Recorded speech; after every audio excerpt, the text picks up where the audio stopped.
My name is Vesper, and I'm 27 years old. My father's cliffside home in Big Sur is known for its stunning views, endless ocean, tall redwood trees, and peaceful silence. It should have felt calm and beautiful, but that day, it felt like the ending of something long and painful. I stood at the edge of the funeral crowd, rain soaking through my black coat, watching everything from a distance. My stepmother, Lenore, was greeting people one by one. She played her role well. Quiet voice, slow movements, gently pressing a handkerchief to eyes that showed no real tears. Then she noticed me. She stopped talking. Her expression changed instantly. Without saying a word, she lifted her hand and touched the necklace around her neck. It was the Romanoff emerald necklace, my grandmother's necklace, the one she promised me while holding my hand in her final moments. The last thing in this family that ever truly felt like love. Lenore ran her fingers over the green stones and gave a small, knowing smile. It wasn't friendly. It was intentional. And it was meant for me. Before I explain how that moment changed everything, tell me in the comments where you're watching from and what time it is for you right now. I'd love to know how far this story reaches. I didn't react the way people expected. I didn't raise my voice or cause a scene, even though every part of me felt shaken. That's what the old Vesper would have done. The emotional one, the one easy to label as unstable. This time, I stayed calm. I turned away from her and walked toward the house. As I passed the guests, I could hear the quiet murmurs. Some probably thought I was cold. Others may have wondered why I wasn't crying beside my grandmother's casket. They didn't understand. My grief wasn't loud that day. It was focused. The house stood ahead of me, sharp lines of glass and steel sitting on the edge of the cliff. It didn't feel like a home anymore. It felt like property. Clean, controlled, and distant. Exactly how Lenore liked it. Over the past 2 years, she had slowly erased everything warm and familiar from my grandmother's home, turning it into something polished and lifeless. She believed she had pushed me out of it completely. She was very sure of that. By stopping me from visiting and blocking my number, Lenore believed she had cut me off from this place completely. She thought the connection was gone. But she made one serious mistake. She forgot what I do for a living. I'm a forensic accountant. I don't follow emotions. I follow details. I don't guess. I verify. I look for small inconsistencies, unusual patterns, and the truth hidden inside numbers, records, and digital activity. 3 months earlier, before everything went silent, my grandmother managed to send me one final encrypted email. She wasn't confused, as Lenore liked to tell people. She was afraid. In that message, she gave me full administrative access to the estate's digital systems. "Help me with the bills, Vesper," she wrote. "I don't trust them with the numbers." But she didn't just give me access to bank accounts. She gave me control of the house itself. I stepped inside the foyer, and the heavy oak door closed behind me, cutting off the sound of rain and distant voices. Inside, the house was quiet, too quiet. The kind of silence that feels intentional and uncomfortable. I took out my phone and opened the smart home app. I wasn't forcing my way in. I wasn't trespassing. I was signing in. Lenore believed she controlled everything because she locked physical doors. But in a smart home, physical keys don't matter much. I could see every room. I could monitor every hallway. And for the past 3 weeks, I had been doing exactly that. I scrolled through the system until I reached the media settings for the main living room. Mounted on the wall was the large ultra-high-definition screen, currently playing a quiet slideshow of generic landscape images for the reception. Lenore cared deeply about appearances, about shaping how things looked to others. That was about to change. I opened a secure folder on my cloud drive. Inside was a single video file dated 3 weeks earlier. My hand stayed steady as I selected it. I added it to the television's main queue and set it to override every other input. One command: full control. The file loaded. Everything was ready. All that was left was time. I slipped my phone back into my pocket and walked into the living room. I chose a seat in the corner, crossed my legs, and waited quietly. Patience is rare and valuable, and that day, I had more than enough. I sat there in the living room, watching rain strike the floor-to-ceiling windows, each drop sliding down the glass. My thoughts drifted back to a different kind of silence. Not the polished quiet of this house, but the long, painful silence that had shaped the last 2 years of my life. From the outside, I probably looked calm, composed. People might wonder why I didn't fight harder to see my grandmother, why I didn't drive up this winding road and demand answers when the calls stopped. But that's how someone like Lenore works. She didn't shut me out all at once. She did it slowly, carefully, one excuse at a time, until the distance felt permanent. It began 2 years earlier. I would call my grandmother's phone, and Lenore would answer instead. "She's resting, Vesper," she'd say softly. "She's having a confusing day. She doesn't really recognize people right now, and I don't want to upset her." That was the story Lenore repeated again and again. She created an image of a woman slipping quickly into dementia, someone who needed to be protected from contact with the outside world. She shared that version with doctors, neighbors, and even my weak-willed father. She told them I was too busy to visit, too focused on my career to make time for an elderly woman living by the sea. None of that was true. When my grandmother first became ill, I didn't trust Lenore to manage her care, so I used my own savings to hire private nurses, round-the-clock professionals, the best I could find. I wanted proper care, and I wanted accountability. For an entire month, I received daily reports. I knew what she ate, which medications she took, how her blood pressure looked, and when she was fully alert and aware. Then, suddenly, everything stopped. Lenore fired all of them. She sent me a long, emotional email claiming the nurses were careless, that things were going missing, and that family care was better. She said she and my father would take over themselves, to save money, in a house worth $8 million, surrounded by investments that could support generations. Lenore was suddenly worried about expenses. That's when I understood. This was never about money. It was about removing oversight. She didn't want professionals asking questions. She didn't want records. She didn't want anyone else watching. She needed the house quiet. She needed full control. And she thought she had it. She wanted control. Over what went into my grandmother's body, over what left her lips. I tried to stop it. I called Adult Protective Services. I requested wellness checks. I demanded answers. But Lenore was charming. When the officers arrived, she greeted them with warm cookies and a carefully sad smile. She showed them the medical power of attorney my father had forced my grandmother to sign years earlier. To the authorities, she was the devoted, exhausted daughter-in-law doing everything she could. To me, she was a warden, tightening the walls around my grandmother's life. For 2 years, I watched from afar as my grandmother faded, trapped in her own home. Lenore didn't just take her life, she took her final moments. She stole the hand-holding, the quiet goodbyes, the comfort of being surrounded by people who loved her. She turned a home into a prison. That's why I wasn't here to mourn today. I grieved 2 years ago, when the locks clicked shut. Today, I was here for something else. I was here to settle the ledger. And if there's one thing a forensic accountant knows, it's this. Every debt comes due. Always.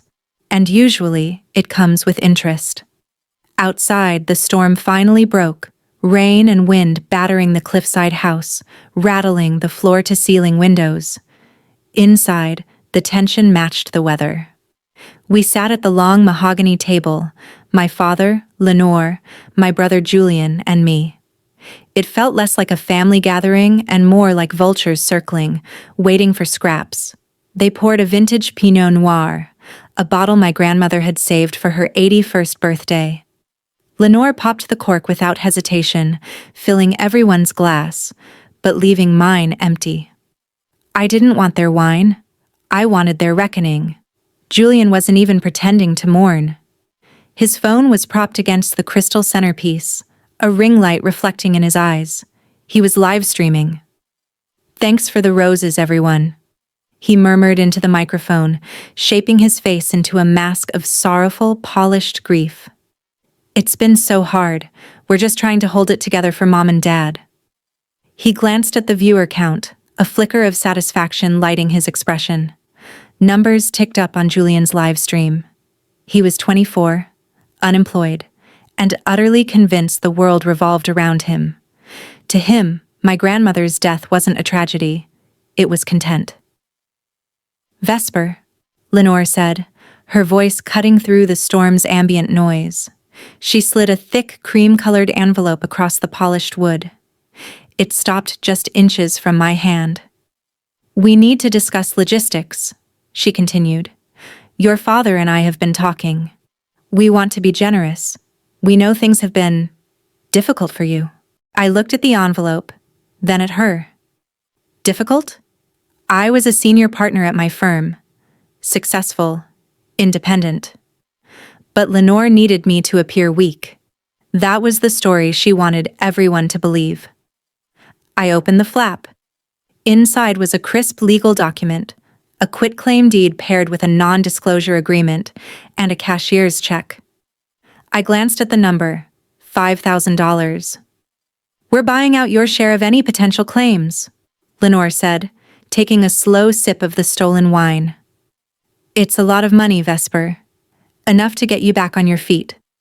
All you have to do is sign, take the check, and leave. We think it's best if the estate stays with the people who are actually here to care for her." I turned my eyes to my father, Arthur. He sat quietly, focused on his plate, cutting his steak into tiny, precise squares. He couldn't meet my gaze. He never could. The same man who had taught me to ride a bike, who had read me bedtime stories, now silently allowed his wife to offer me pennies to erase me from my own family. His silence spoke louder than the thunder outside. "I'm not signing this," I said, calm, almost detached. "And I don't need your $5,000. Lenore's smile didn't falter, but her eyes went cold. She exhaled, as though I were a stubborn child. "Don't be difficult, darling. We're only trying to help. If you fight this, you'll get nothing." I didn't need her warning. 3 weeks ago, my grandmother had changed her will. She left everything to me: the house, the accounts, the jewelry. She knew who had truly loved her. Lenore stood abruptly, tapping her spoon against the rim of her wine glass. The sharp ding caught Julian's attention and paused his live stream. She raised her glass, the diamonds on her wrist catching the chandelier light. "A toast," Lenore announced, locking her eyes on me with quiet satisfaction. "To family, to sacrifice, to those of us who stayed." She lifted her glass slightly higher. "Grandma left her legacy to us because we were the ones by her side at the end. We earned this." My father raised his glass. Julian raised his too. They drank to a story they had repeated so often, they almost believed it themselves. Something cold and steady tightened in my chest. We earned this. That sentence changed everything. It wasn't anger I felt. It was clarity. I slipped my hand into my pocket and unlocked my phone. Lenore believed she was celebrating a win. She didn't realize she was standing over a trap door, and I was the one holding the switch. I didn't interrupt her toast with words. Words invite arguments, excuses, denials. My family was skilled at all three. Instead, I pressed one button. The house responded instantly. The soft background music cut off. The lights dimmed, casting the dining room into shadow. Then the massive screen on the far wall turned on. Lenore froze, her glass suspended midair. Julian lowered his phone, the glow from his live stream reflecting confusion across his face. On the screen, a timestamp appeared. 3 weeks earlier. The footage was clear. Security video from the kitchen. It showed Lenore standing at the marble island, dressed in a silk robe, calm and unhurried. She hummed softly as she used a mortar and pestle to grind several white pills into a fine powder. At the table, Lenore made a sharp, panicked sound. Her glass slipped from her hand and shattered, red wine spreading across the white tablecloth. "Turn it off," she whispered, trembling. "It's fake. It's not real." But the video continued. On screen, she poured the powder into a bowl of soup, stirred carefully, wiped the rim, and placed it on a tray beside fresh flowers. Moments later, my grandmother entered the kitchen, moving slowly, leaning on her walker.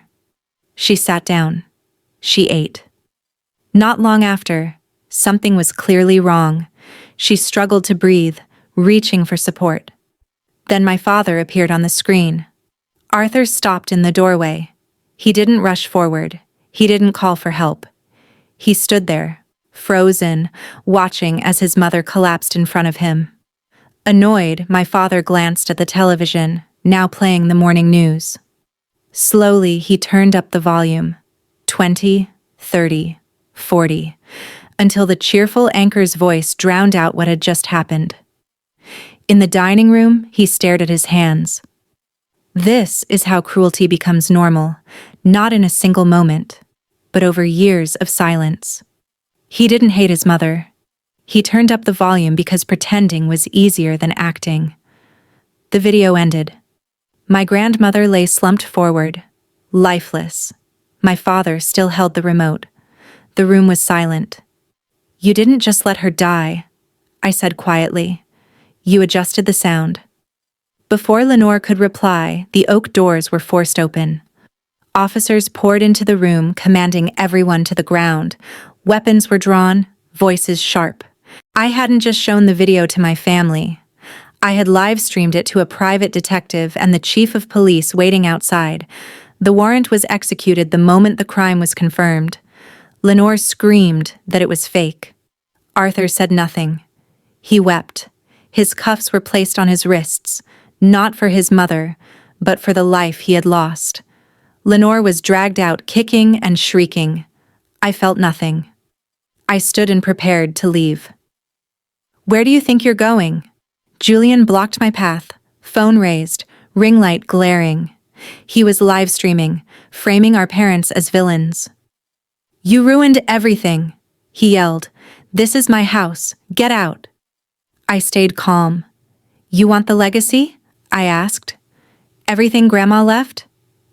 I pulled a blue audit folder from my bag. "You forgot the liabilities," I said. 2 years ago, Grandma took out a reverse mortgage. You drained the estate, sold the stocks, took loans against the art." Julian's face went pale. "She donated it all to marine conservation," I continued. "The estate is $12 million in debt. The bank forecloses tomorrow at 9 a.m. The room went still. I picked up the Romanoff emerald necklace from Lenore's clutch. She had sold the real stones years ago. These were glass, worth maybe $50. I tossed it to him. "It's all yours," I said. "The debt, the fake jewels, the empty house. Be the king of nothing." I walked out into the rain. I didn't fight for scraps. I walked away because sanity is the only inheritance that truly matters. Winning isn't taking their money, it's leaving the battlefield. In my rearview mirror, Julian screamed inside a house he didn't own, clutching glass. I drove on.